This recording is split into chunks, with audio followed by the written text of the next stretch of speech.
We take the concerns of our citizens seriously. I wish to clarify, with utmost respect, the rationale behind our decisions. Diplomatic privileges and immunities are tools, not trophies. They are meant to facilitate the seamless operation of organizations that advance public good, much like the foundational principles of the Vienna Convention. These privileges are not a blank check, but a carefully calibrated mechanism to enable organizations like the Gates Foundation to deliver impactful programs without bureaucratic hindrance. I once attended an international conference where a well-meaning official from another country shared how they struggled to clear essential medical supplies due to cumbersome procedures. The supplies finally arrived, but just as the epidemic they were meant to combat had already passed its peak. A classic case of the right medicine, but at the wrong time. Does it sound familiar to you? This is precisely what we aim to avoid. But streamlining operations for development partners, we ensure that aid and innovation reach those in need when they need it most. Your financial and technical support to the health sector has helped to improve access to quality maternal and child health, HIV/AIDS, and malaria programs. We also appreciate your investment in tools, technologies, and market infrastructure that improve the productivity of smallholder farmers and enhance their ability to adapt to climate change. Your intervention has greatly enhanced their livelihoods through better knowledge and incomes. Furthermore, we recognize your contribution to expanding the reach of digital financial services and payments, particularly to small and medium-sized enterprises. Our citizens have immensely benefited from your engagement in these and other priority areas of the government's bottom-up economic transformation agenda. Outside Washington, Nairobi has become the largest World Bank office globally, outside Washington.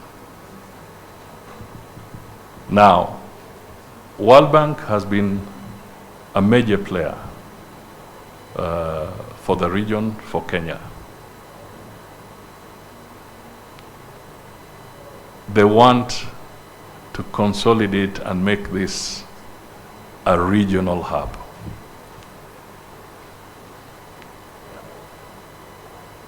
We cannot be stuck in the old ways. We must figure out what can we do, because there's value in having this as the World Bank hub. We can't go arguing over petty issues.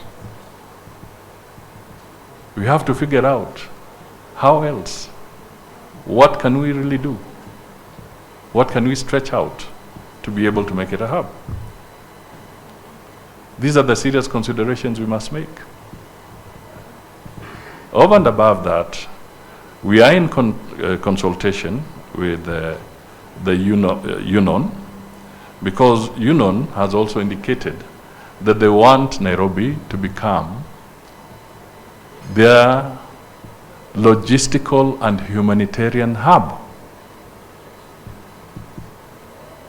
Now, if I was sitting in Foreign Affairs, which I am doing today, or even if any of my other critics were sitting in Foreign Affairs, can you tell me that you would not want to make this a World Bank hub? Can you tell me that you would not want to make this a United Nations logistics and humanitarian hub? You would. So let us not engage in trivialities as a nation. We really need to look at these things objectively. And that is why we are also reviewing our foreign policy, to which my PS is inviting stakeholders to make contributions. The globe has changed.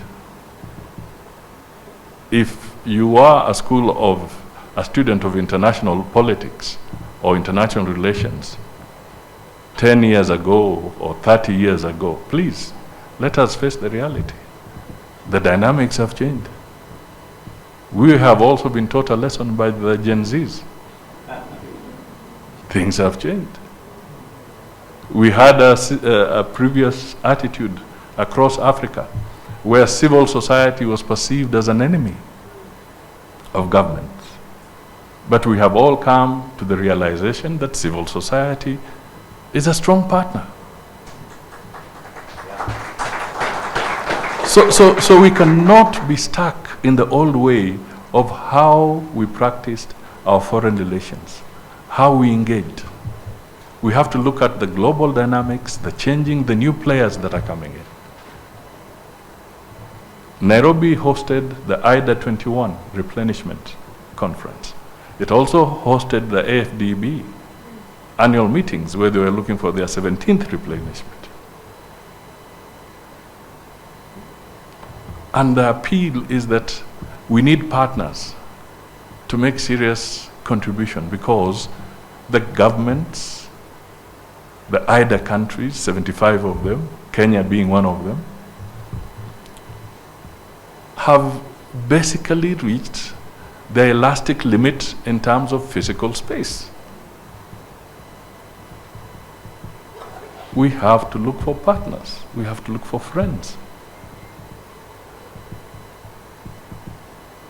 And we need to be flexible, of course, within the parameters of the law, and where the law does not make sense, that is why we have legislators and parliament, so that adjustments can also be made to laws and to enable us to move forward so that we are able to overcome emerging challenges.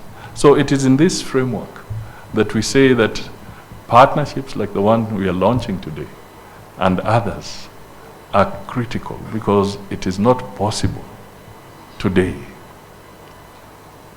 for us to continue on the old path.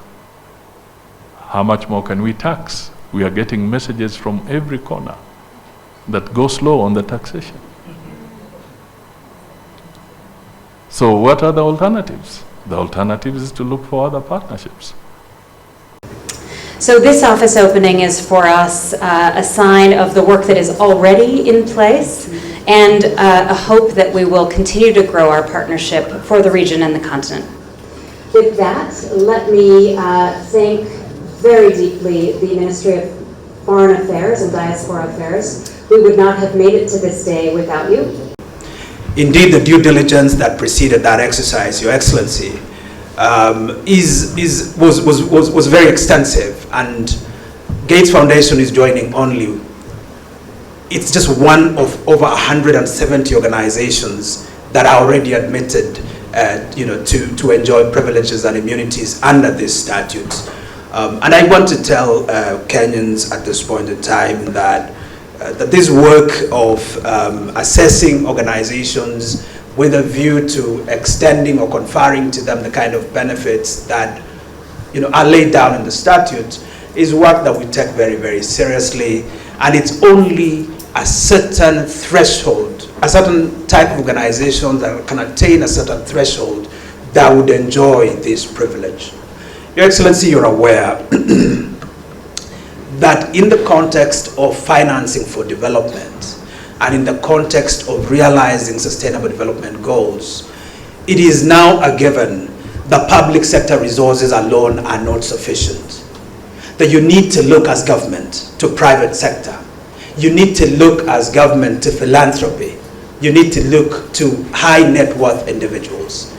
And you need to pool these resources to aid in the realization of sustainable development goals. And that is what the Kenyan government has done and is doing in the conferment of privileges and immunities to a certain species of institutions that meet certain thresholds that can help the Kenyan government in driving the realization of sustainable development goals. So it's been 25 years since Gates Foundation began to work in Kenya. And over that period of time, it has invested enormously and with significant impact across agriculture, health, financial sector, technology, and many, many other areas. A significant investment of $1.9 billion, as I understand it, has been put out to our economy. The impact of that in terms of socio-economic development of our country cannot be gainsaid. Your Excellency, for that reason, when Gates Foundation was making the significant decision to shift offices here, it approached the State Department for Foreign Affairs with a view to seeking a much more enabling environment. Given the depth of commitment to this country that the Gates Foundation has demonstrated over those 25 years, given the scope of its investment, Your Excellency, we found no difficulty in admitting the Gates Foundation to the privileges and immunities regime under the relevant statute of the Republic of Kenya.